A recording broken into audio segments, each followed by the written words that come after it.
حضرت محمد صلی اللہ علیہ وآلہ وسلم نے فرمایا، تمام اعمال کا دار و مدار نیت پر ہے، اور ہر عمل کا نتیجہ ہر انسان کو اس کی نیت کے مطابق ہی ملے گا۔ پس جس کی ہجرت ترک وطن دولت دنیا حاصل کرنے کے لیے ہو یا کسی عورت سے شادی کی غرض سے ہو، پس اس کی ہجرت ان ہی چیزوں کے لیے ہوگی جن کے حاصل کرنے کی نیت سے اس نے ہجرت کی ہے۔ صحیح بخاری حدیث نمبر 1۔ ایک شخص حارث بن حشام نامی نے حضرت محمد صلی اللہ علیہ وآلہ وسلم سے سوال کیا تھا کہ حضور، آپ پر وحی کیسے نازل ہوتی ہے؟ آپ صلی اللہ علیہ وآلہ وسلم نے فرمایا کہ وحی نازل ہوتے وقت کبھی مجھ کو گھنٹی سی آواز محسوس ہوتی ہے، اور وحی کی یہ کیفیت مجھ پر بہت شاق گزرتی ہے۔ جب یہ کیفیت ختم ہو جاتی ہے تو میرے دل و دماغ پر اس فرشتے کے ذریعے نازل شدہ وحی محفوظ ہو جاتی ہے، اور کسی وقت ایسا ہوتا ہے کہ فرشتہ بشکل انسان میرے پاس آتا ہے اور مجھ سے کلام کرتا ہے، پس میں اس کا کہا ہوا یاد رکھ لیتا ہوں۔ حضرت عائشہ رضی اللہ تعالی عنہا کا بیان ہے کہ میں نے سخت کڑاکے کی سردی میں حضرت محمد صلی اللہ علیہ وآلہ وسلم کو دیکھا ہے کہ آپ صلی اللہ علیہ وآلہ وسلم پر وحی نازل ہوئی، اور جب اس کا سلسلہ موقوف ہوا تو آپ صلی اللہ علیہ وآلہ وسلم کی پیشانی پسینے سے شرابور تھی۔ صحیح بخاری حدیث نمبر 2۔ حضرت محمد صلی اللہ علیہ وآلہ وسلم پر وحی کا ابتدائی دور اچھے سچے پاکیزہ خوابوں سے شروع ہوا۔ آپ خواب میں جو کچھ دیکھتے وہ صبح کی روشنی کی طرح صحیح اور سچا ثابت ہوتا۔ پھر من جانب قدرت آپ تنہا پسند ہو گئے، اور آپ صلی اللہ علیہ وآلہ وسلم نے غار حرا میں خلوت نشینی اختیار فرمائی، اور کئی دن اور رات وہاں مسلسل عبادت اور یاد الہی و ذکر و فکر میں مشغول رہتے۔ جب تک گھر آنے کو دل نہ چاہتا، توشہ ہمراہ لیے ہوئے وہاں رہتے۔ توشہ ختم ہونے پر ہی اہلیہ محترمہ حضرت خدیجہ رضی اللہ تعالی عنہا کے پاس تشریف لاتے، اور کچھ توشہ ہمراہ لے کر پھر وہاں جا کر خلوت گزین ہو جاتے۔ یہی طریقہ جاری رہا یہاں تک کہ آپ صلی اللہ علیہ وآلہ وسلم پر حق منکشف ہو گیا، اور آپ غار حرا ہی میں قیام پذیر تھے کہ اچانک حضرت جبریل علیہ السلام آپ کے پاس حاضر ہوئے اور کہنے لگے کہ اے محمد صلی اللہ علیہ وآلہ وسلم پڑھو۔ آپ صلی اللہ علیہ وآلہ وسلم فرماتے ہیں کہ میں نے کہا کہ میں پڑھنا نہیں جانتا۔ آپ صلی اللہ علیہ وآلہ وسلم فرماتے ہیں کہ فرشتے نے مجھے پکڑ کر اتنے زور سے بھینچا کہ میری طاقت جواب دے گئی۔ پھر مجھے چھوڑ کر کہا کہ پڑھو۔ میں نے پھر وہی جواب دیا کہ میں پڑھا ہوا نہیں ہوں۔ اس فرشتے نے مجھ کو نہایت ہی زور سے بھینچا کہ مجھ کو سخت تکلیف محسوس ہوئی۔ پھر اس نے کہا کہ پڑھ۔ میں نے کہا کہ میں پڑھا ہوا نہیں ہوں۔ فرشتے نے تیسری بار مجھ کو پکڑا اور تیسری مرتبہ پھر مجھ کو بھینچا، پھر مجھے چھوڑ دیا اور کہنے لگا کہ پڑھو اپنے رب کے نام کی مدد سے، جس نے پیدا کیا اور انسان کو خون کی پھٹکی سے بنایا۔ پڑھو اور آپ کا رب بہت ہی مہربانیاں کرنے والا ہے۔ بس یہی آیتیں آپ حضرت جبریل علیہ السلام سے سن کر اس حال میں غار حرا سے واپس ہوئے کہ آپ کا دل اس انوکھے واقعہ سے کانپ رہا تھا۔ آپ صلی اللہ علیہ وآلہ وسلم حضرت خدیجہ رضی اللہ تعالی عنہ کے ہاں تشریف لائے اور فرمایا کہ مجھے کمبل اڑا دو، مجھے کمبل اڑا دو۔ لوگوں نے آپ صلی اللہ علیہ وآلہ وسلم کو کمبل اڑا دیا۔ جب آپ کا ڈر جاتا رہا تو تو آپ صلی اللہ علیہ وآلہ وسلم نے اپنی زوجہ محترمہ حضرت خدیجہ رضی اللہ تعالیٰ عنہ کو تفصیل کے ساتھ یہ واقعہ سنایا اور فرمانے لگے کہ مجھ کو اب اپنی جان کا خوف ہو گیا ہے۔ آپ کی اہلیہ محترمہ حضرت خدیجہ رضی اللہ تعالیٰ عنہ نے آپ کو ڈھارس بندھائی اور کہا کہ آپ کا خیال صحیح نہیں ہے، خدا کی قسم آپ صلی اللہ علیہ وآلہ وسلم کو اللہ کبھی رسوا نہیں کرے گا۔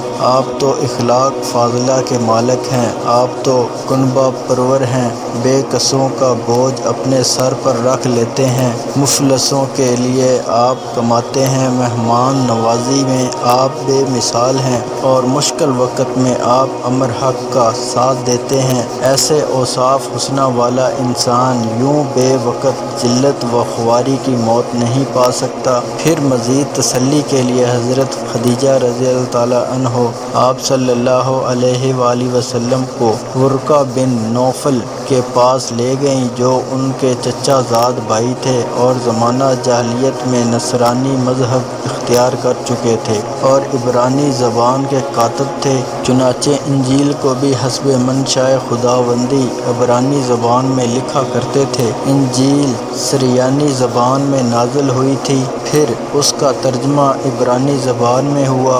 ورقہ اسی کو لکھتے تھے، وہ بہت بوڑھے ہو گئے تھے، یہاں تک کہ ان کی بینائی بھی رخصت ہو چکی تھی۔ حضرت خدیجہ رضی اللہ تعالی عنہ نے ان کے سامنے آپ صلی اللہ علیہ وآلہ وسلم کے حالات بیان کیے اور کہا کہ اے چچا زاد بھائی، اپنے بھتیجے محمد صلی اللہ علیہ وآلہ وسلم کی زبانی ذرا ان کی کیفیت سن لیجئے۔ وہ بولے کہ بھتیجے، آپ نے جو کچھ دیکھا ہے اس کی تفصیل سناؤ۔ چنانچہ آپ صلی اللہ علیہ وآلہ وسلم نے از اول تا آخر پورا واقعہ سنایا، جسے سن کر ورقہ بے اختیار ہو کر بول اٹھے کہ یہ تو وہی ناموس معزز راز دان فرشتہ ہے جسے اللہ نے حضرت موسیٰ علیہ السلام پر وحی دے کر بھیجا تھا۔ کاش میں آپ کے اس عہد نبوت کے شروع ہونے پر جوان عمر ہوتا، کاش میں اس وقت تک زندہ رہتا جب کہ آپ کی قوم آپ کو اس شہر سے نکال دے گی۔ رسول کریم صلی اللہ علیہ وآلہ وسلم نے یہ سن کر تعجب سے پوچھا کہ کیا وہ لوگ مجھ کو نکال دیں گے، حالانکہ میں تو ان میں صادق و امین و مقبول ہوں؟ ورقہ بولا، ہاں یہ سب کچھ سچ ہے، مگر جو شخص بھی آپ کی طرح امر حق لے کر آیا، لوگ اس کے دشمن ہی ہو گئے ہیں۔ اگر مجھے آپ صلی اللہ علیہ وآلہ وسلم کی نبوت کا وہ زمانہ مل جائے تو میں آپ صلی اللہ علیہ وآلہ وسلم کی پوری مدد کروں گا، مگر ورقہ کچھ دنوں کے بعد انتقال کر گئے۔ پھر کچھ عرصہ تک وحی کی آمد موقوف رہی۔ صحیح بخاری حدیث نمبر 3۔ حضرت محمد صلی اللہ علیہ وآلہ وسلم نے وحی کے رک جانے کے زمانے کے حالات بیان فرماتے ہوئے کہا کہ ایک روز میں چلا جا رہا تھا کہ اچانک میں نے آسمان کی طرف ایک آواز سنی اور میں نے اپنا سر آسمان کی طرف اٹھایا، کیا دیکھتا ہوں کہ وہی فرشتہ جو میرے پاس غار حرا میں آیا تھا وہ آسمان و زمین کے بیچ میں ایک کرسی پر بیٹھا ہوا ہے۔ میں اس سے ڈر گیا اور گھر آنے پر میں نے پھر کمبل اوڑھنے کی خواہش ظاہر کی۔ اس وقت اللہ پاک کی طرف سے یہ آیات نازل ہوئیں، اے لحاف اوڑھ کر لیٹنے والے، اٹھ کھڑا ہو اور لوگوں کو عذاب الہی سے ڈرا اور اپنے رب کی بڑائی بیان کر اور اپنے کپڑوں کو پاک صاف رکھ اور گندگی سے دور رہ۔ اس کے بعد وحی تیزی کے ساتھ پے در پہ آنے لگی۔ صحیح بخاری حدیث نمبر 4۔ رسول اللہ صلی اللہ علیہ وآلہ وسلم نزول قرآن کے وقت بہت سختی محسوس فرمایا کرتے تھے، اور اس کی علامتوں میں سے ایک یہ تھی کہ یاد کرنے کے لیے آپ اپنے ہونٹوں کو ہلاتے تھے۔ ابن عباس رضی اللہ تعالی عنہ نے کہا، میں اپنے ہونٹ ہلاتا ہوں جس طرح آپ ہلاتے تھے۔ سعید کہتے ہیں، میں بھی اپنے ہونٹ ہلاتا ہوں جس طرح ابن عباس عباس رضی اللہ تعالی عنہ کو میں نے ہلاتے دیکھا، پھر انہوں نے اپنے ہونٹ ہلائے۔ ابن عباس رضی اللہ تعالی عنہ نے کہا، پھر یہ آیت اتری کہ اے محمد، قرآن کو جلد جلد یاد کرنے کے لیے اپنی زبان نہ ہلاؤ، اس کا جمع کر دینا اور پڑھا دینا ہمارا ذمہ ہے۔ حضرت ابن عباس رضی اللہ تعالی عنہ کہتے ہیں، یعنی قرآن آپ صلی اللہ علیہ وآلہ وسلم کے دل میں